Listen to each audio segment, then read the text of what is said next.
The Anderson family Christmas party always smelled like cinnamon and condescension. I stood in the corner of my uncle's oversized living room, nursing a glass of wine that probably cost more than what he thought I made in a week, watching the usual drama unfold. "So, Olivia," Uncle Jack's voice boomed across the room, drawing everyone's attention just the way he liked it. "Still running that little boutique of yours. What do you call it again? The fashion? Something? Impress Collective." I replied calmly, though my grip on the wine glass tightened slightly. "And yes, it's doing quite well, actually. We've expanded to 3 locations this year." He laughed, that particular laugh he reserved for when he wanted to make someone feel small. "That's cute. You know, if you ever want to learn about real business, you should come shadow me at Anderson Technologies for a day. Show you how the big boys play." My cousin Marcus, Jack's son and heir apparent, snickered from his position by the fireplace. He was wearing a suit that probably cost more than my first month's rent, but somehow still managed to look like a boy playing dress-up. "I appreciate the offer," I said, taking another sip of wine, "but I'm actually quite busy with my own ventures." "Ventures?" Uncle Jack's eyebrows shot up. "Selling dresses isn't exactly what I'd call a venture, sweetheart. Now, take what we're doing at Anderson Tech. We just closed a deal with Microdyne Systems. That's real business." I noticed my father shift uncomfortably in his seat. He'd worked under his older brother Jack at Anderson Technologies for 30 years, always one step below the top, always almost but not quite good enough. The company had been started by our grandfather, but somehow Jack had maneuvered his way into controlling everything by the time he was 40.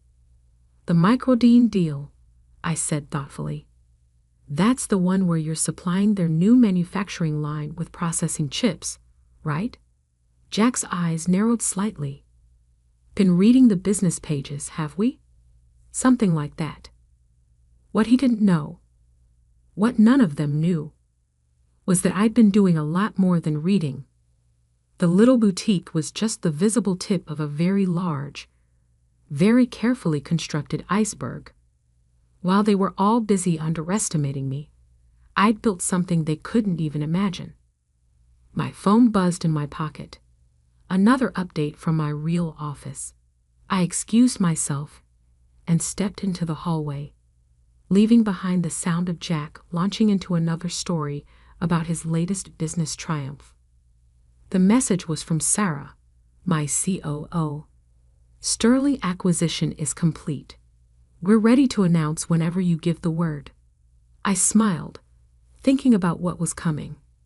Sterling Industries was Microdyne's primary chip supplier, or at least, they had been until about 20 minutes ago. Now they belonged to Nova Technologies, my company. The company nobody in my family knew existed, because I'd built it under my mother's maiden name, Matthews. I walked back into the living room just in time to hear Uncle Jack holding court about women in business. "Look," he was saying, gesturing with his whiskey glass, "I'm not saying women can't work, but certain industries require a particular kind of thinking, strategy, aggression. It's just biology." "Really?" My cousin Jessica, Jack's daughter, sat silently beside him. She had an MBA from Harvard and had been trying to get a management position at Anderson Technologies for 2 years. Jack kept finding reasons why she wasn't ready. "Speaking of strategy," I said, unable to help myself, "what's your contingency plan if Sterling Industries changes their supply terms?" The room got quiet. Jack stared at me like I'd just spoken in tongues. "Sterling? They're locked into a 10-year contract with Microdyne. Besides, they're family-owned old school. They don't make waves." I checked my watch. Interesting perspective. Just then, Jack's phone rang. Then Marcus's.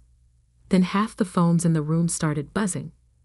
I watched as Jack's face went from annoyed to confused to something approaching panic as he read whatever was on his screen. This has to be a mistake, he muttered, scrolling frantically. Sterling just announced they're under new ownership. Some company called Nova. But that's impossible. I was just golfing with their CEO last week. Nova Technologies, I said clearly, causing every head in the room to turn toward me. Founded 5 years ago, specializing in next-generation processing solutions and strategic acquisitions. Jack's face started to redden. How do you? I pulled up the Wall Street Journal app on my phone and held it out to him. There it was, in bold headlines. Nova Technologies acquires Sterling Industries in surprise move. CEO Elizabeth Matthews signals aggressive expansion plans. Elizabeth Matthews, I said quietly, is my mother's maiden name. And Nova Technologies is my company. You know, the one I built while you were all so busy laughing at my little boutique. The silence in the room was absolute. I could practically hear their minds racing, recalculating every interaction we'd had over the past 5 years. That's not possible, Marcus sputtered. You sell clothes. I do, I agreed. The boutiques are quite profitable actually, but they're also excellent places to meet people. CEOs' wives, board members' daughters. You'd be amazed what people talk about while trying on designer dresses. I turned to Uncle Jack, who looked like he might actually pass out. By the way, about that Microdyne deal, you might want to call them. Since Nova now controls their chip supply, I imagine they'll be interested in renegotiating terms. You can't. Jack started, but his phone rang again. The caller ID read, Microdyne CEO. I gathered my coat and bag, ready to leave. But first, I turned to Jessica. I'm expanding my executive team at Nova. If you're interested in a job where your Harvard MBA actually gets put to use, call me Monday.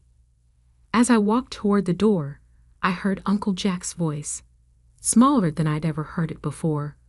Olivia, wait. I paused, hand on the doorknob. Sorry, Uncle Jack. I'd love to stay and chat, but I have a merger to manage. You know how it is, real business for real players. The door closed behind me with a satisfying click, leaving behind a room full of people who were just beginning to realize that while they'd been dismissing me, I'd been building an empire. And this was just the beginning. Monday morning arrived with the kind of chaos I'd carefully orchestrated. My phone had 47 missed calls, mostly from family members who suddenly wanted to catch up. I sat in my real office, the one none of them had ever seen, on the 45th floor of downtown's most prestigious building, watching the sunrise paint the city skyline in shades of gold. Ms. Matthews? My assistant Michael appeared at the door. Microdyne's executives are in the main conference room. And your uncle's been in the lobby for an hour. I smiled, checking my reflection in the floor-to-ceiling windows. Sharp black suit, not a hair out of place. Power, but subtle. Let's not keep them waiting. The conference room fell silent as I entered. 5 men in expensive suits sat around the mahogany table, including Thomas Chen, Microdyne's CEO. Uncle Jack wasn't among them. He was still downstairs, probably fuming that his name couldn't get him past security. Gentlemen, I said, taking my seat at the head of the table. I believe we have some contracts to discuss. Thomas Chen cleared his throat. Ms. Matthews, or should I say Ms. Anderson, this is unexpected. Elizabeth Matthews is fine, I replied smoothly. Now about Anderson Technologies' chip supply agreement. I've reviewed the terms. They're significantly below market rate. We have a binding contract, one of their lawyers interjected. With Sterling Industries, I corrected. Sterling is now Nova Technologies, and while we'll honor existing agreements, any renewal will be at current market rates, plus a 20% premium for historical undervaluation. Thomas shifted uncomfortably. That would significantly impact our bottom line. True, I agreed. However, Nova can offer something Anderson Technologies can't. Next-generation processing capability. Our R&D division has developed chips that are 40% more efficient. We've kept that quiet until now. I slid folders across the table to each of them. Inside were the specs that made their eyes widen. 5 years of secret development, funded by the profits from my little boutiques, and some very strategic early investments. This is, Thomas started. Revolutionary, I finished, and exclusive to Nova's direct partners. So, gentlemen, shall we discuss new terms? 2 hours later, I had signed a deal that would effectively end Anderson Technologies' main revenue stream within 6 months. As the executives filed out, Thomas lingered. You know, he said quietly, your uncle tried to convince me you were some sort of corporate raider. Said you had no real business experience. I raised an eyebrow. And I just watched you command a room of seasoned executives like you've been doing it for decades. Whatever else you are, Ms. Matthews, you're clearly your grandfather's heir in ways that have nothing to do with the family name. After they left, I finally called security to send Uncle Jack up. He burst into my office like a storm cloud in an Italian suit. How dare you, he started. You manipulative little. Careful, Uncle Jack, I cut him off. You're in my building now, and I don't tolerate that kind of language in my workplace. He deflated slightly, looking around my office, twice the size of his, with better views and modern art pieces worth more than his car. How? He asked finally. How did you do this without any of us knowing? I learned from you, actually, I replied, gesturing for him to sit. All those years watching you manipulate and maneuver, thinking no one noticed. I noticed everything. I just had a different plan. The boutiques were perfect cover and surprisingly profitable. It turns out when you treat people with respect and actually listen to them, they become incredibly loyal customers and investors. His face darkened. You're trying to destroy me. No, Uncle Jack, I'm trying to build something better. You spent years telling me and Jessica and every other woman in the family that we weren't cut out for real business. I spent those same years proving you wrong. The microdean contract is being renegotiated as we speak. They're moving all their chip supply to Nova. You might want to warn your shareholders. He slumped in his chair, suddenly looking older. What do you want? Want? I smiled. I want you to go back to the office and explain to your board why you never saw this coming. I want you to tell Jessica why you really kept her out of management. I want you to experience what it feels like to be underestimated and dismissed. I'll fight this, he threatened weakly. You can try. But first, you might want to look into who's been quietly buying Anderson Technologies stock over the past 3 years. Here's a hint. Check under the name Matthews Investment Group. His face went pale. How much? 28%. Not enough for control, but enough to make the next shareholders' meeting very interesting. A knock at my door interrupted us. Jessica walked in, looking professional and determined in a suit that actually fit her role. Sorry I'm late, she said, not sounding sorry at all. Traffic was terrible. Late? Jack looked between us, realization dawning. Yes, I said. Jessica starts today as Nova's new Chief Strategy Officer. Her Harvard MBA will be put to good use here. You can't just take my daughter. She's not yours to keep or take. I cut him off. She's a brilliant executive who deserves a chance to prove it. Unlike you, I believe in promoting people based on talent, not gender. Jessica placed a folder on my desk. The preliminary audit of Anderson Technologies' project management systems, as requested. There are significant irregularities. Jack stood up so fast his chair nearly tipped over. This is betrayal. No, Jessica said firmly. This is business. Isn't that what you always taught us? I watched my uncle storm out, knowing this was just the beginning. The real battle would come at the shareholders' meeting next month. But I was ready. I'd been ready for years. Well, Jessica said after he left, that was dramatic. Welcome to real business, I replied with a smile. Now let's talk about Phase 2. Because while they thought the Sterling acquisition was my endgame, it was really just my opening move. I had 5 years of careful planning to unveil, and a family empire to rebuild, this time with a very different kind of leadership. The game was just beginning. The Anderson Technologies shareholders meeting was held in the same hotel ballroom where, 15 years ago, I'd watched my grandfather hand control of the company to Uncle Jack instead of my father. I remembered sitting in the back row, barely out of college, watching my father's face as his older brother took everything he'd worked for. Today, I sat in the front row. The tension in the room was palpable. News of the Microdyne contract loss had hit hard. Anderson Technologies' stock had dropped 30% in 2 weeks. The shareholders were out for blood, and Uncle Jack was sweating on the stage. As you can see from our projections, he was saying, his voice lacking its usual confidence, we have several promising alternatives in development. What about Nova Technologies? Someone called out.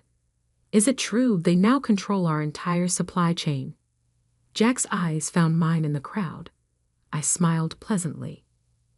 We are in negotiations with Nova, he managed. Is it also true that Nova's CEO is your niece? Another shareholder demanded. The same niece you repeatedly denied a position on the board? Before he could answer, the doors at the back of the ballroom opened. My father walked in, followed by a team of lawyers. Right on schedule. Ladies and gentlemen, my father announced, his voice carrying across the suddenly silent room. I have here documents that should interest all of you. He began distributing folders to the board members. I watched Jack's face as he opened his copy, saw the moment he realized what he was reading. These records show systematic discrimination in hiring and promotion practices, my father continued. They also show irregular accounting of project funds over the past decade, all approved by our current CEO. The room erupted in chaos. Board members were flipping through pages, shareholders were shouting questions. Through it all, I remained seated, calm and composed. This is a trick, Jack shouted over the noise. A conspiracy between my brother and my niece too. To what, Uncle Jack? I stood finally, walking toward the stage. To expose the truth. To show how you've been running this company like your personal kingdom. I took the microphone from him. The room quieted. My name is Olivia Anderson. Though some of you may know me as Elizabeth Matthews, CEO of Nova Technologies. 15 years ago, I sat in this room and watched my grandfather's legacy being twisted into something he never intended. Today, I'm here to restore it. I nodded to my lawyers, who began distributing another set of documents. What you're receiving now is a proposal. Nova Technologies is offering to merge with Anderson Technologies.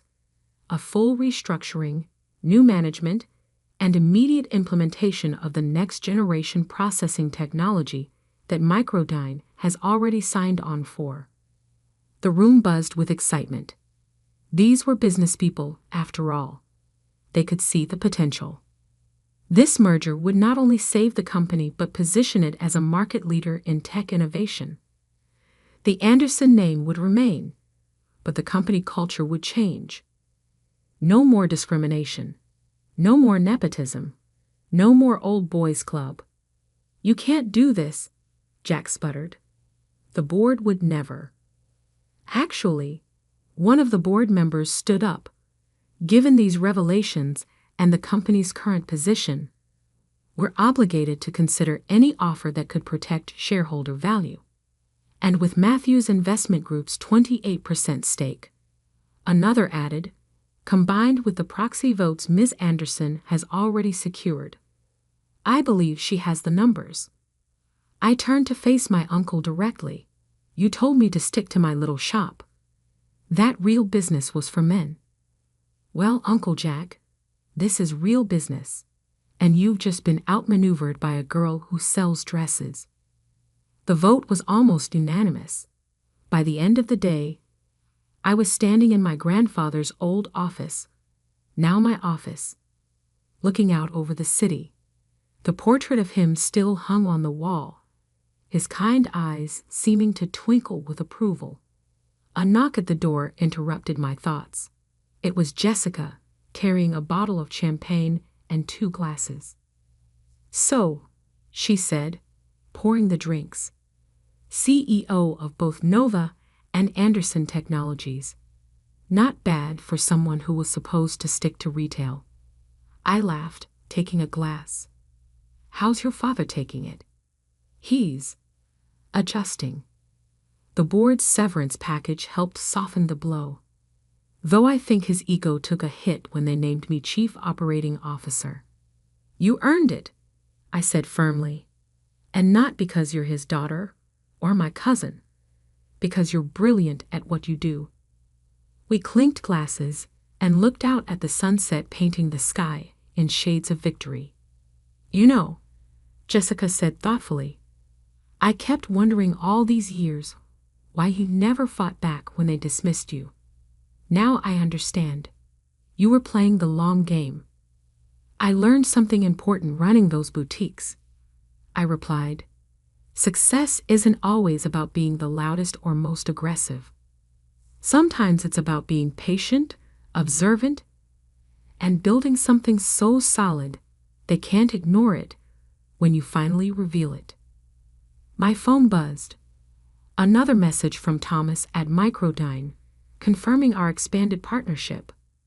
On my desk, the Wall Street Journal's headline read, "Nova Anderson merger reshapes tech landscape. Elizabeth Matthews makes history." To the future of Anderson Technologies, Jessica raised her glass. "To doing business our way," I corrected. Later that night, I visited my grandfather's grave. I placed a copy of the merger announcement against his headstone. "You always said the company needed new blood," I whispered. "I hope this is what you meant." As I drove home, I thought about the little girl who used to sit in board meetings, taking notes while everyone ignored her. The young woman who opened a little boutique while secretly building an empire. The CEO who finally showed them all what real business looks like. Uncle Jack had been right about one thing. Business was about strategy and aggression. He just never realized that sometimes the most aggressive move is the one your opponent never sees coming. And as for that little shop, I kept it running, a reminder of where it all started. Because sometimes the biggest victories come disguised as small beginnings.